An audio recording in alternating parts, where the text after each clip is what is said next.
Welcome back to Conversations at the Summit, brought to you by Climb UK. On this episode, who coaches the leaders? You find yourself at the top with a team around you, but no idea how to get the best out of them. All the successful business people in the world, they have coaches. They have people who support them and somebody who they can bounce ideas off and go and talk about some of the issues that are coming up with.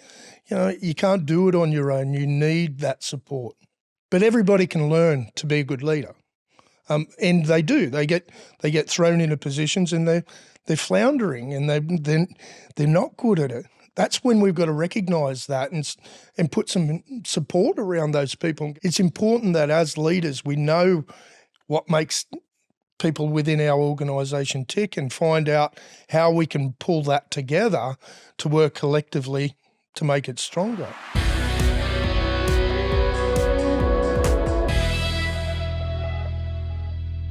Well, to chat about this, we're joined by renowned rugby league coach Tony Smith, who, amongst other teams, coached Great Britain. Tony, welcome.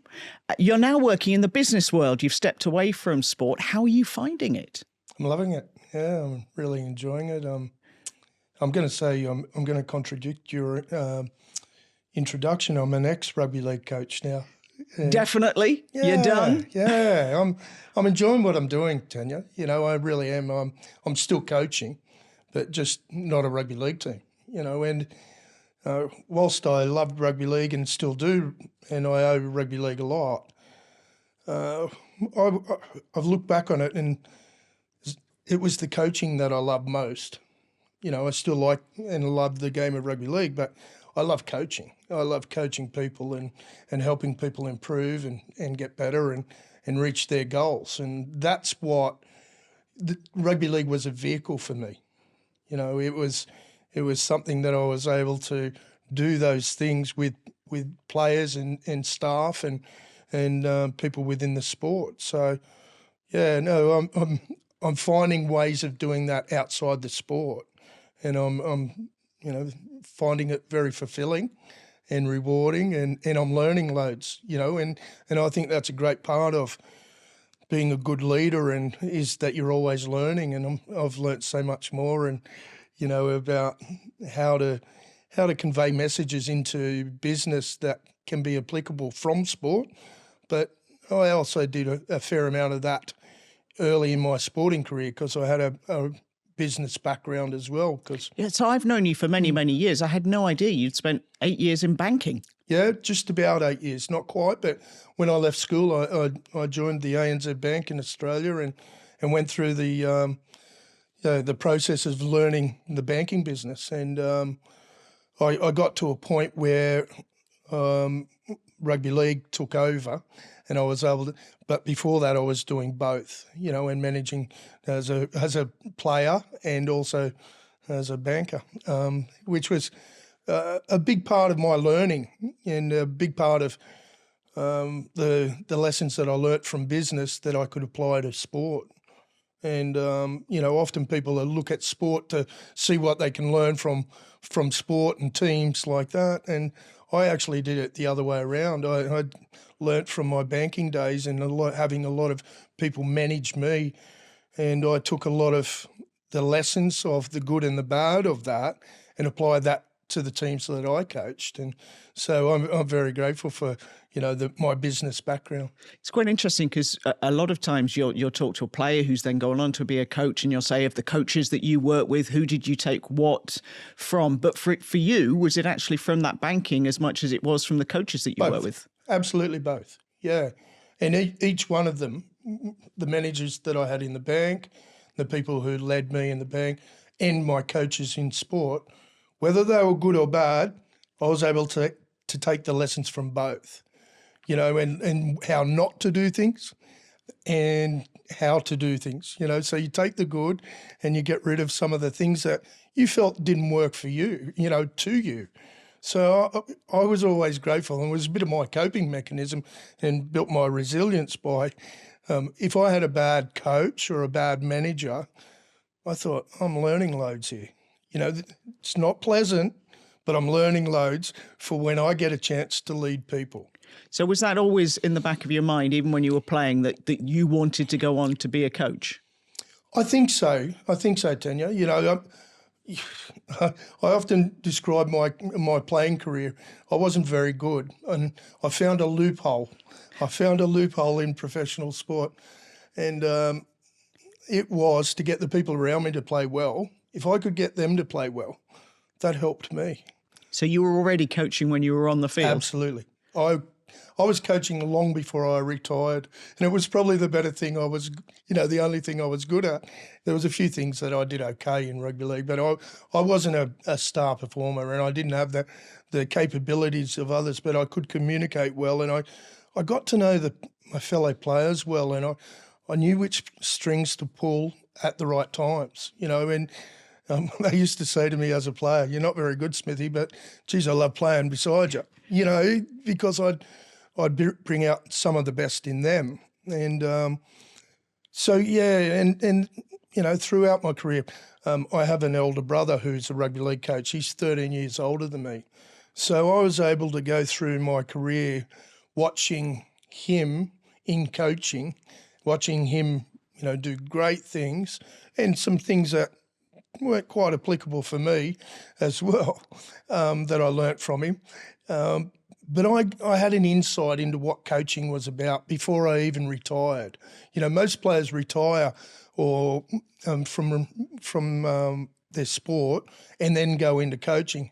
I had a background in it and an understanding of what commitment it takes, what works, what doesn't, by watching an older brother. So it was already ingrained in me, some of those things. I didn't have to learn from scratch once I finished playing, which is a great advantage, I think.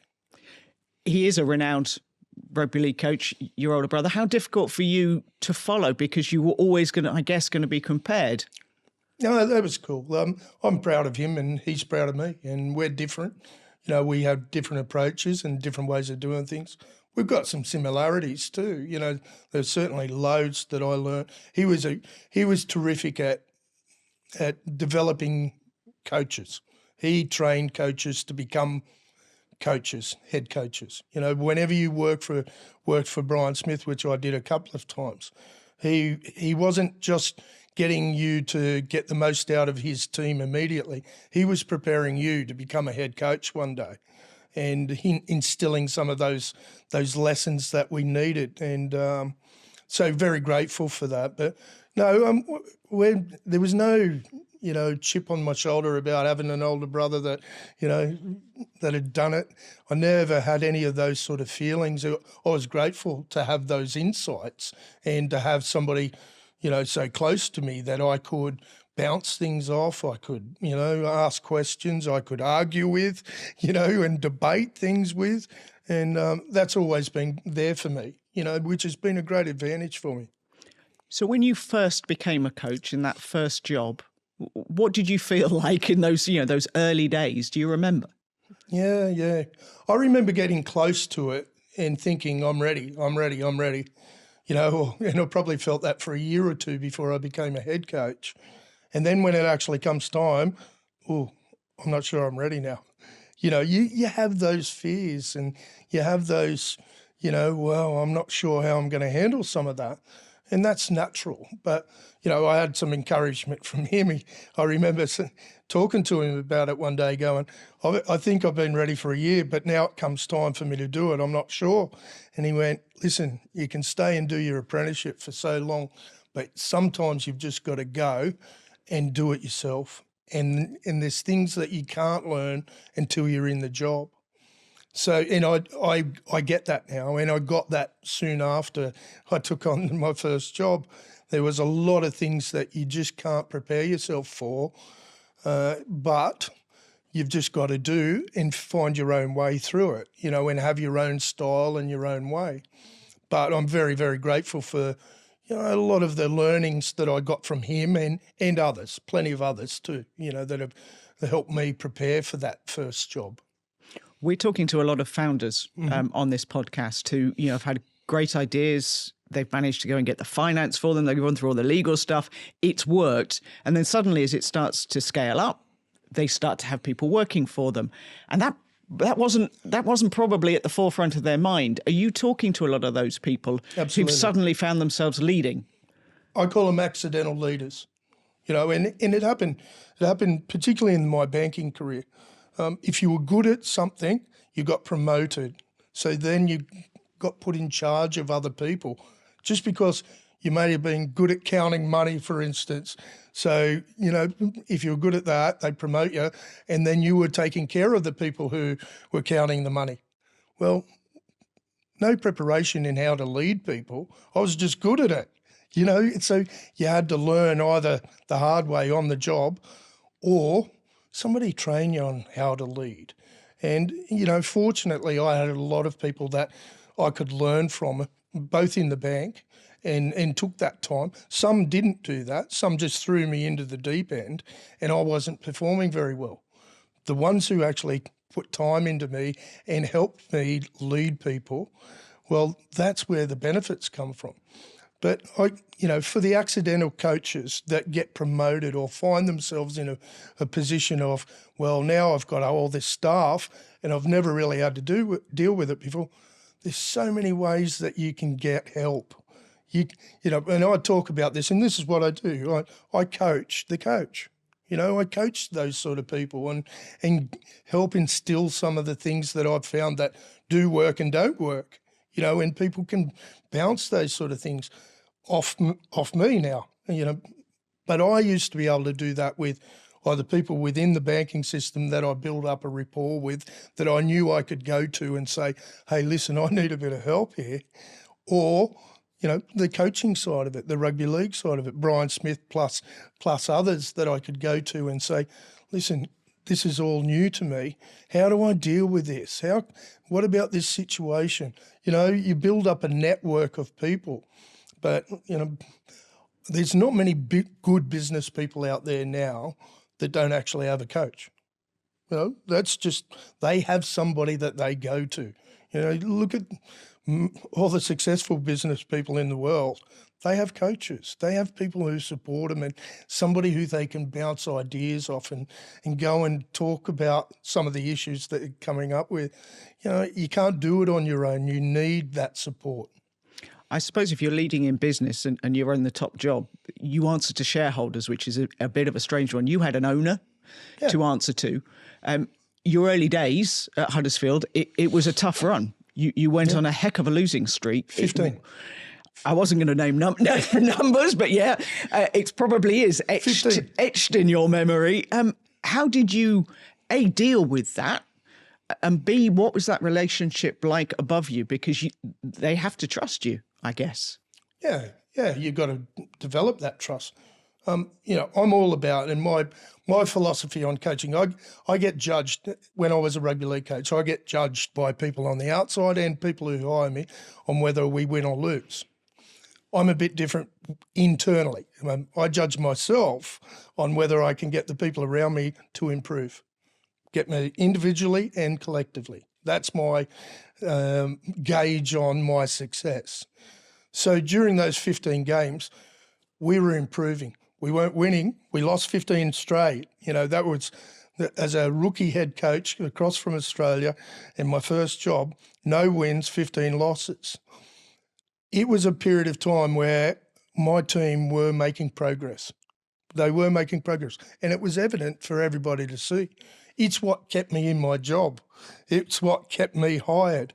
The fact that everybody could see they were improving. We weren't very good, but we were improving. Just on that, Tanya, the second half of our season that year, we drew up a league table forgetting the first 13 games. The second 13 games, we came sixth in the competition, which proves my point about improvement. And the people above had enough faith in that improvement that it was going to continue, and it did. We went on to do some pretty good things at that club. We got relegated that season, but they stuck with me and I stuck with the team. And the following year we went through undefeated, and the following year we stabilised back up in the top division. And up until probably this season, they've been pretty much a mid-table team to top of top end of the table team ever since, because we changed the culture in that organisation.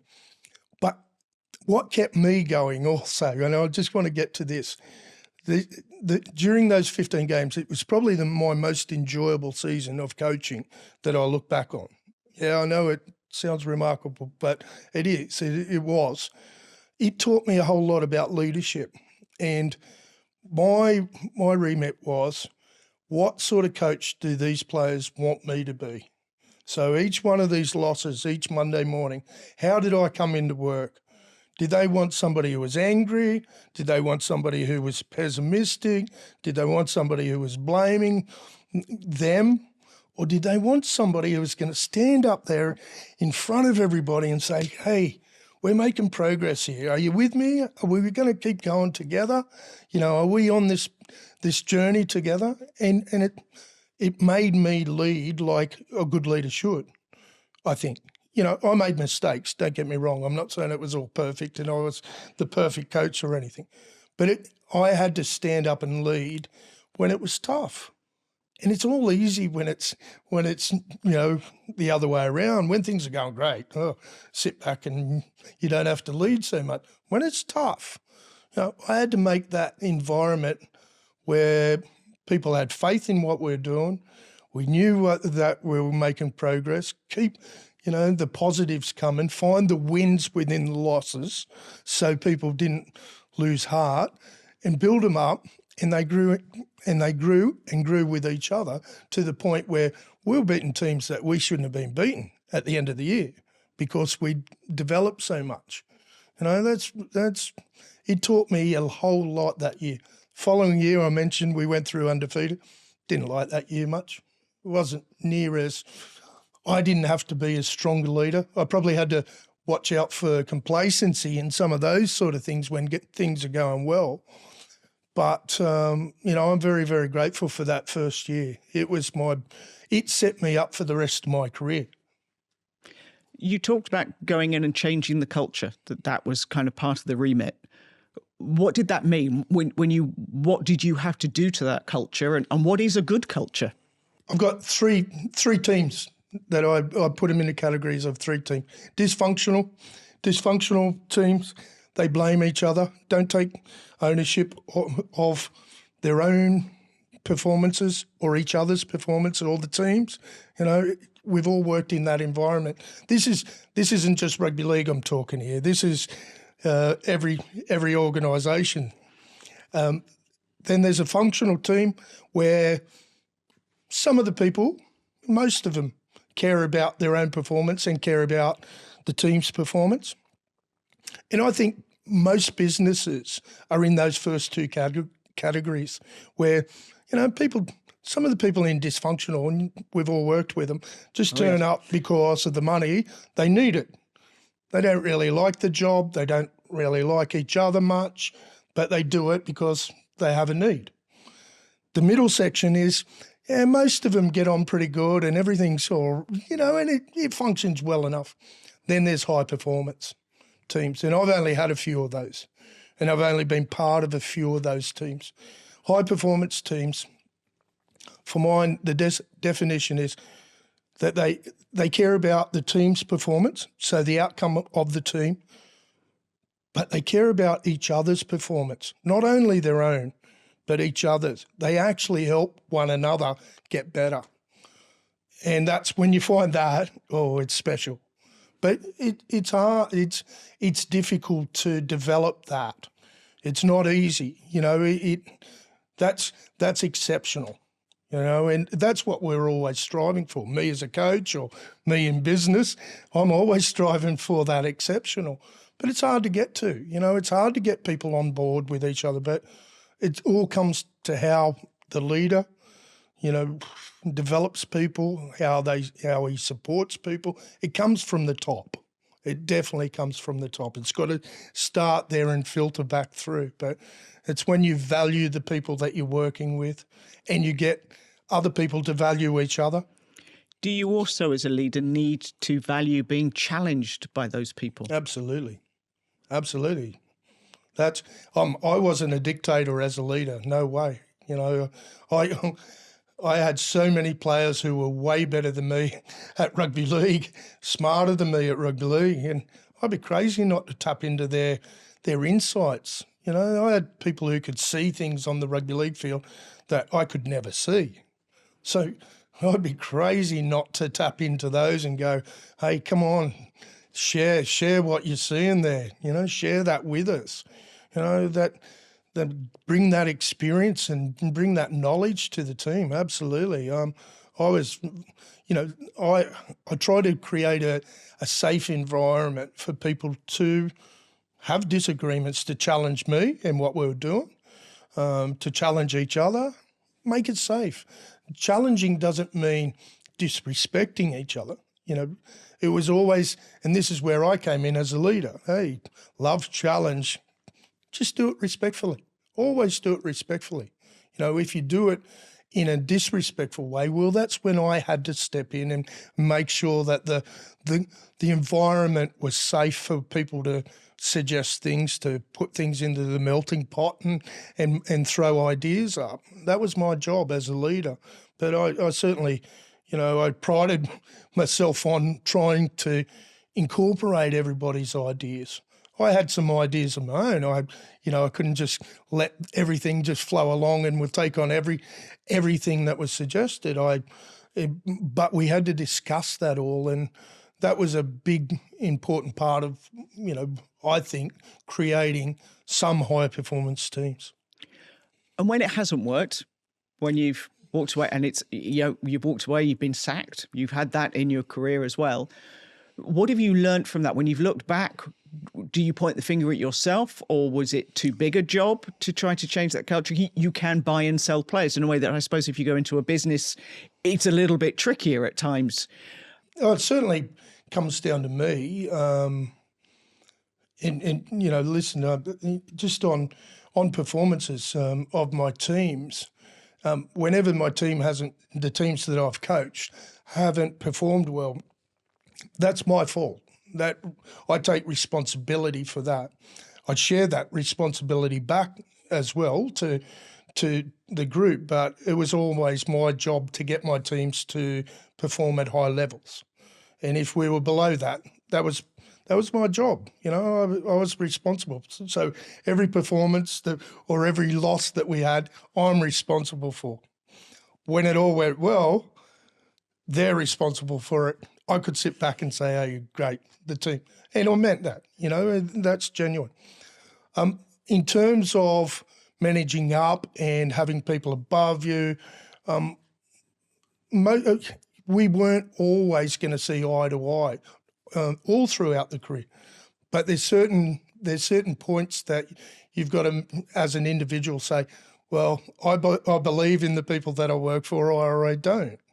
You know, and there's been only a couple of circumstances where that's been in my career where I've gone, no, this isn't comfortable, I'm not comfortable, and this isn't right for me. You know, but most of the time, you know, that doesn't mean that every owner that I've had or every club that I've worked for, I've agreed with everything that owner is about. But we were able to get to where it was suitable for a good working relationship. I've only had the circumstance a couple of times where I was better off away from a particular organisation, even though, you know, I enjoyed many aspects of the job. Who you work for is really important, and you've got to do a good job and to do a great job, you've got to respect the people that you work for. And I say that to people in businesses. You know, if you want people to work well for you, they've got to respect you. You've got to earn their respect if you're going to get everything out of them that you want to get out of them. Now, occasionally you come across certain people within your life that, you know, it doesn't quite work, you know, and I've got no problems with that. You know, I'd move on and go, well, I'll take my wares somewhere else. You talked earlier about accidental leaders. And certainly in a lot of organisations, you know, the business I came through, you're really, really good at something. But to get promoted, you almost end up moving away from the thing that you were good at, and you inevitably end up managing people. How do you bridge that gap with people? Or do you sometimes go into an organisation and just say, you're not a leader of people. You're really, really good at that, but you can't do that. But nobody seems to be joining those dots up. I disagree that they can't. They mightn't be able to at the moment, but they can learn. People can be trained to be a good leader. It's not a God's given gift. It's not a blessing that is just... Some people are naturally more inclined that way, in whether that's nature or nurture, I'm not sure which, but everybody can learn to be a good leader, and they do. They get thrown into positions and they're floundering and they're not good at it. That's when we've got to recognise that and put some support around those people and go, well, okay, they're not leading great at the moment. I need to do some work with them. Or I need to get somebody to do some work with them, not just let them keep floundering. I'm not a believer no, he can't do that. I'm not. It's not just not. After a whole lot of training and a whole lot of support, and if they don't really embrace it, you may have to make a decision of, hey, he's not up to capable of the levels that is necessary. But that only comes after training. It's unfair to throw people into positions of management and then not support them and not train them for it. That's neglect. That's being negligent in the first place of doing that without actually giving them some tools to develop. Now, I'm going to agree that occasionally you've got to make that tough decision and say, hey, listen, that wasn't a good appointment. But before you get to that point, I think you should do everything within your power to enable them to do that, become what you need them to do, to become that leader. So I'm not a person who would say, no, he's not ready, not ready for that. If you think he may not be ready for that, or she, give them the support, give them the training, develop them. Then we can make some assessments then. That's fair, but not without giving them the tools for success. What for you is a natural leader? Are there people that you've come across in the business world and just, they've absolutely bowled you over in the way that they lead people? We are all different and people will lead in different ways. Yeah, you're right. But you come across some inspirational people sometimes. Just that light up the room, or, you just have great conversations with them. I'm lucky I get to meet all sorts of people nowadays, and all throughout my career, I've been lucky. You get to meet a range of people, and you're right. There's some people who just carry themselves in a way. They're good communicators. They're generally happy people. They're people who smile a lot. You just did it as I'm saying that. It's contagious. They become contagious. I love being around those sort of people. And, you can learn how to do that too. I've learned how to do some of that. I won't say I'm an expert at it. But, I want to be that sort of person. I even if I'm not good at it, I want to be better at it. I want to be one of those people who can inspire people. There's too many people that, come into the room and it goes the other way. It's too easy to just sink into the corner or mope around or complain about things. I've got no problem with somebody complaining about something. Put a smile on your face and go, right, how are we going to solve that? Problems and are easy to find. Solutions, I love people who have solutions and go, right, this is the problem. How are we going to attack that? I come across this all the time. I'm still involved in some sport. I do some mentoring of a rugby union coach and football managers, and so I'm still out there and in the sporting world. But I hear this in the business world. There's not many leaders around anymore. We haven't got natural leaders. So what are we doing about it? What are we doing about it? That's the problem. What's the solution? The solution is train them. It's train them. Give them the tools to become good leaders. If our parenting isn't doing that, if our education system isn't doing that, if our higher education system isn't doing that. There's a void there. So what do? Throw our hands up in the air and say, oh, no good leaders anymore. Develop them, fix it. We can do that. There's people out there. The internet is so good nowadays. There's so many courses that you can do. There's so many things that you can do to develop young people and old people into becoming more inspirational, better leaders, better managers of companies. There's so much out there that we can tap into. There's no excuses for having bad leadership, only bad leadership. So when you go into a business, what are you now doing with them? Do you go in and it's a talk and you rally the troops and this is what makes a good team, or are you actually getting the time to work with them, or is it a mix of the two? Mix of the two. I don't like the one-off, talks where you go in rah and you inspire somebody and maybe they do something different for a few days or a week if you happen to be good. It's better when you get to work with people. And I like that. I like developing relationships with people. That's what it's all about. That's what leadership's about. Really, it's developing relationships within your organisation.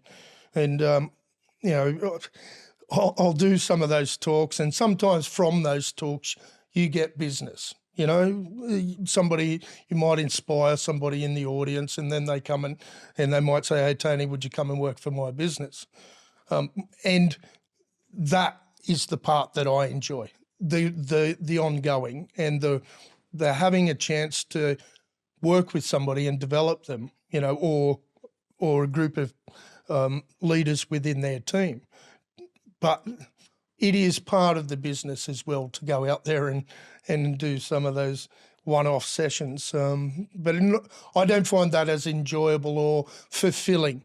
It's nice to deliver a good talk one day, but you actually like to see it all through, and watch somebody grow and develop in their careers. And, I'm doing a couple of my ex-players at the moment, one-on-ones, and I've got a big company that I'm working for at the moment that I'm doing a lot of work with on a monthly basis, and that's great. I love that. I'm with that company for 4 days a month, and I'm watching them already, develop and grow and inspire one another. And I hope that I'm having an effect on them that has an effect on each other, and it becomes very rewarding when that happens.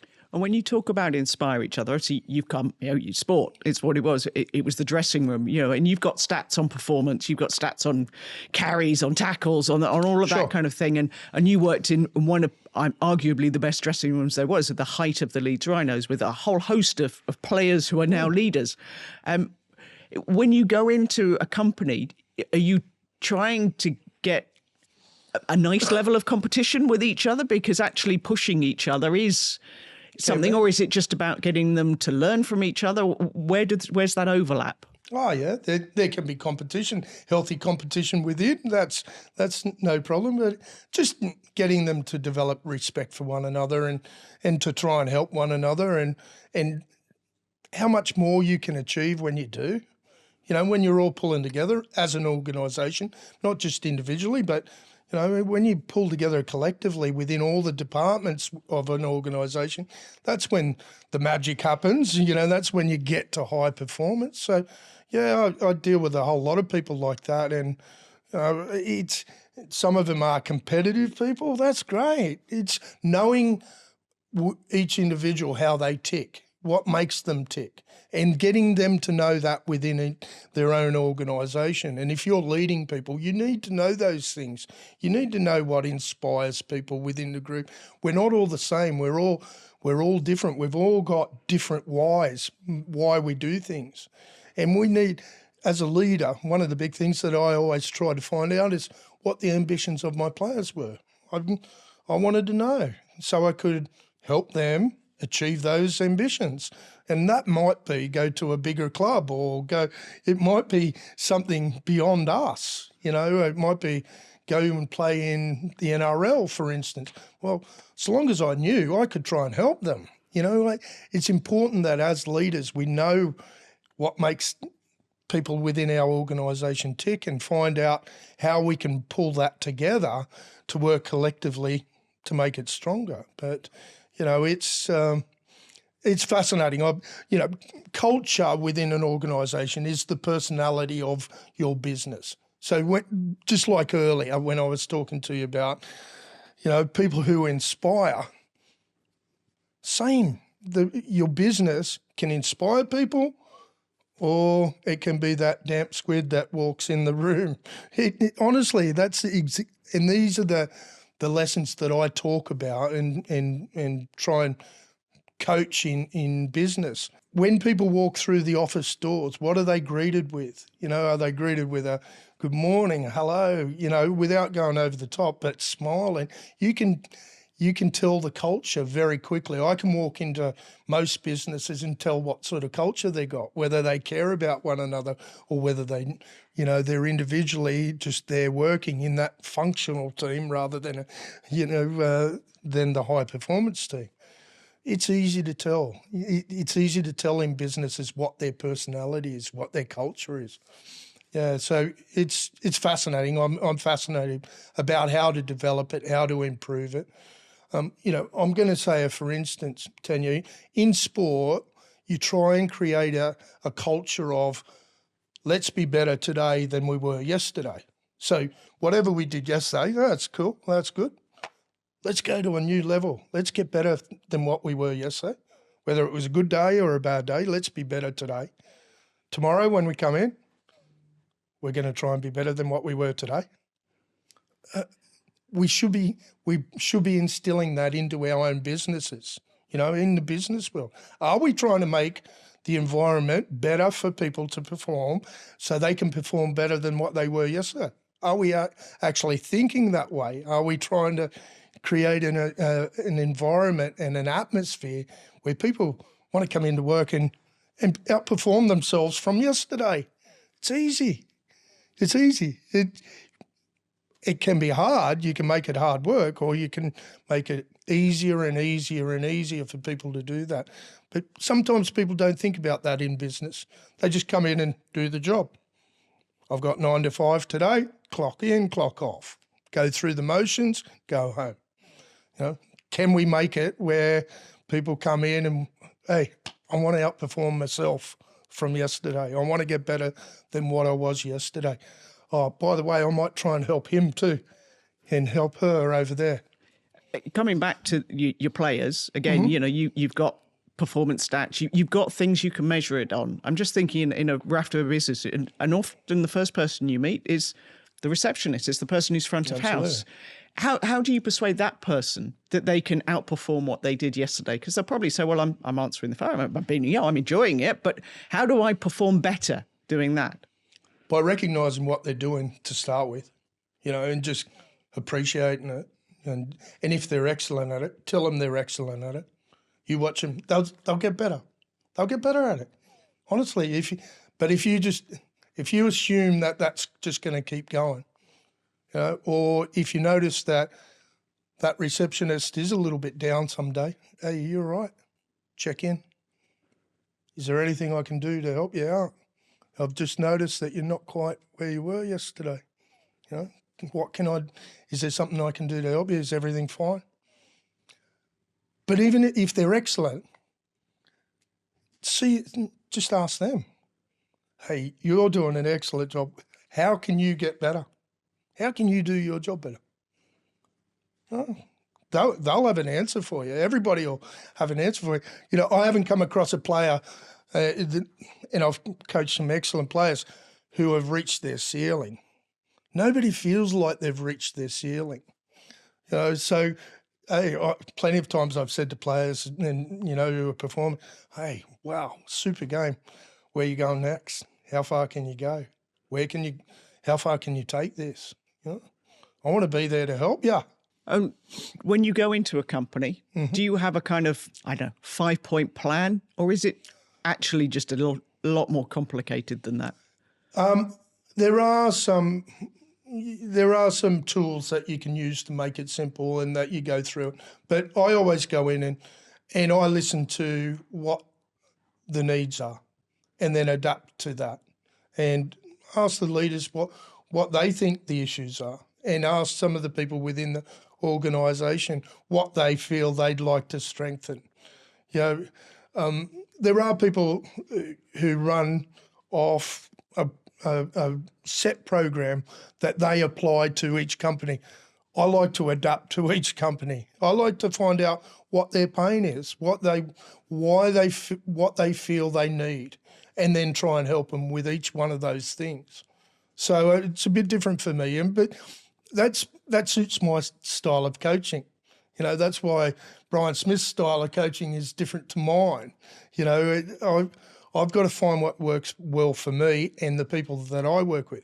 I'm not the right fit for every company out there either, you know, and I'd say so. You know, if they need somebody who's more business-based than me rather than I'm culture-based, I'm people-based, I'm on the inspiring and teaching people to inspire the people that they're working with. I'm more in the emotional side of things than many other people out in the business world and leadership world. We've all got to find what works for us, you know, and I apply what works for me. And sometimes I'll say to a company, I'm not the right fit for you. You know, I can't help you with what I think you need. And so I've got to be able to be the right fit in order for me to have an impact. And, you know, I want to have an impact. That's what I like to do. You seem to be absolutely loving it. am. You know, when you were in sport, you can measure it by, as you said, league tables, what you've won, whether you lift a trophy at the end of the season. What is it now that you measure your success by? Recently, you know, the big company that I've started doing some work with, I've had individuals send me lovely emails saying, hey, thanks, you've helped me. You know, you've said something or you've shown me something that I've never thought of. You know, those sort of things. Oh, wow.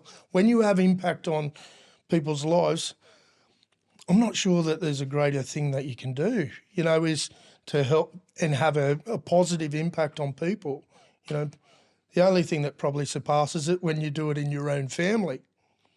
You know, really, you know, you want your kids to be great and you want everybody in your family to be happy. But when you can have an impact on people's lives, you know, in the business world, it's a great pass. It's, you know, not just business, just in general. If you can, you know, I get to go and not talk business sometimes and just go and have, you know, a sit down with somebody who's doing it tough at the time. And if you can have an impact and help them feel better for a while or give them some hope, you know, or scope of where to go next, wow, isn't that...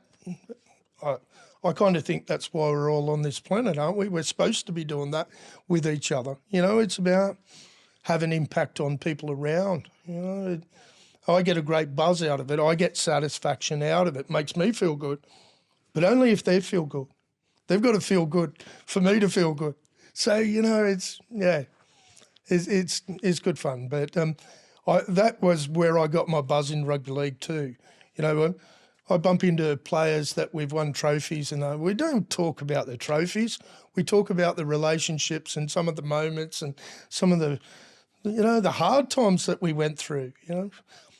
Back to my first 15 games losses, I have people that ring me up from that year still now to tell me where they're up to in their lives and, you know, what they've gone on to do. And they go, wasn't that such a great year? I think Paul Rowley, for instance, a Salford coach, recently I heard that he said that year at Huddersfield Giants that he was part of was his most enjoyable year. When I hear things like that, it's, oh, wow, I feel the same, you know. But when you have players that ring you up and say, hey, I'm heading up a construction company, you know, a kid that you wouldn't have given too much, you know, credit to be able to have a position like that. And he says, all I do is apply the same sort of stuff that I learnt, you know, when I was playing at Huddersfield Giants back in 2001. You know, when he says stuff like that, you go, oh, wow, I've had an impact on that young man's life. There's no better feeling than that. And on that note, Tony, it's been lovely to catch up with you. Thanks, Tanya. Catch us again for Conversations at the Summit.